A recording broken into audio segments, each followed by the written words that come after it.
Hey everybody, welcome to Cousin Jack Carves. Today I'll be answering questions from viewers that have been submitted over a period of time.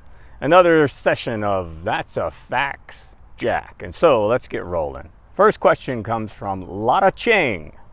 And Lotta Ching says, what can I do if I don't have a wood burner? So this is in reference to using a wood burner to make dark, detailed lines on a wood carving. And so there are other options. Let's talk about some of those options.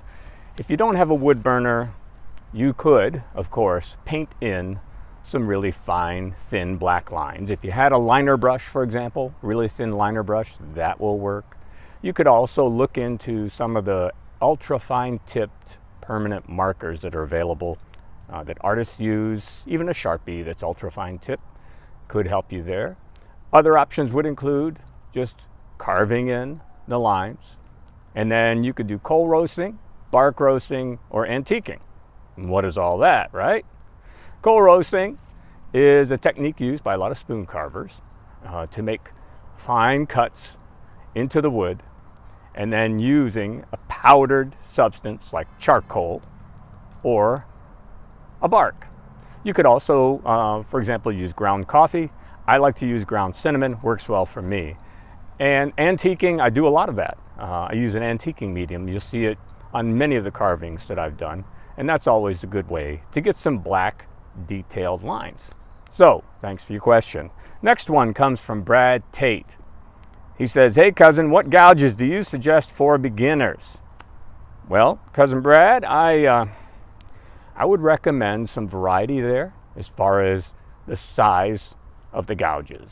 And then we'll get into some brands. So I think for a beginner, you want to have sort of a small and a medium at the very least in size. And when I'm talking about the size, I'm talking about the width of the gouge. And so I think on the smaller side, you want maybe a 3mm width gouge. And then for your medium, maybe a 10mm. I would say for both of those, you want a gouge that has a 9 or a 10 sweep. That's the degree of the curvature, all right? So if you had a small 3mm and a medium 10mm, that should do just fine and cover most of the things you're going to need. Now, as far as the brands, I would say FlexCut has many options, lots of varieties of sizes for gouges. OCC Tools, same thing. Lots of different varieties. The price point is about the same. I also like the File brand, Swiss-made gouges. They're really good tools, maybe just a little bit more expensive than FlexCut or OCC. So this next question is from Cockatoo Birdman Bill.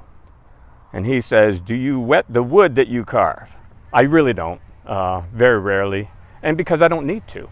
I'm using some really quality basswood from Heineke. It's from Cumberland, Wisconsin. It's really good basswood. It's soft. It's not all dried out. So there's really no need to wet it down. However, I have certainly used some dry varieties of wood, even some old basswood that I got from my dad's shed.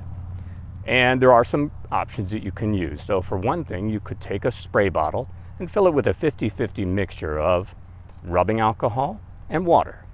And you could spray down a carving and that'll soften it up for you.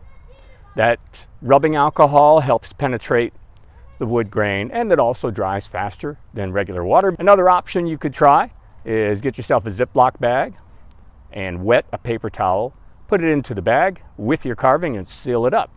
And the carving will absorb some of that moisture from the wet paper towel. Let it sit a day or two and see if that helps. Have a question here from JL6670. How do you like the Lenox blades? Okay, so this is a question about the blades I use in my Stanley 199 utility knife.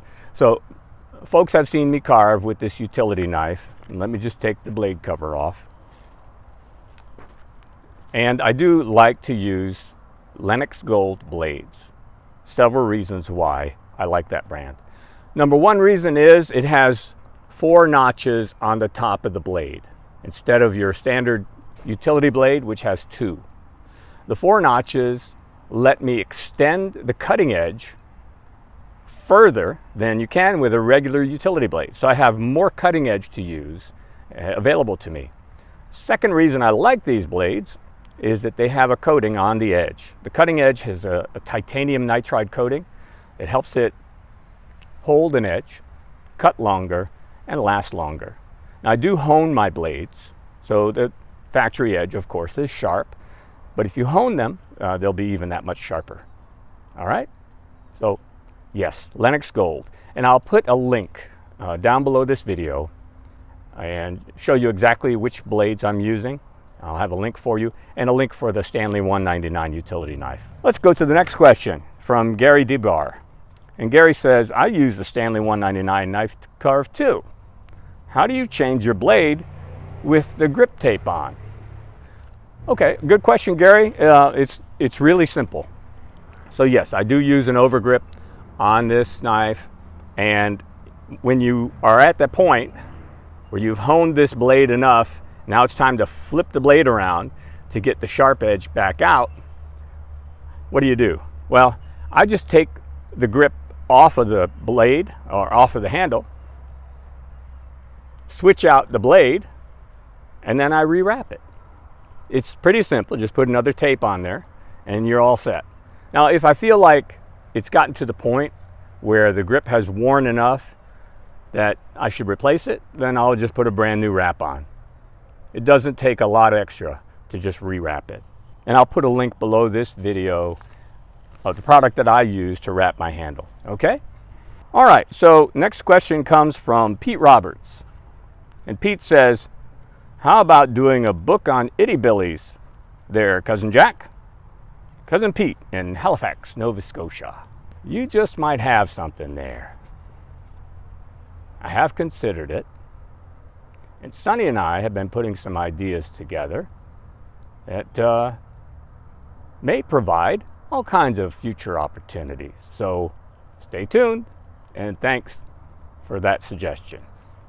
Well, folks, we've made it through several questions, and I was very happy to try and answer some of the things that people are asking. If you have a question that you'd like me to tackle, just put it in the comments section right below this video. If I don't know the answer, I'll just make something up. Thanks for joining me today, everyone. We'll see you next time.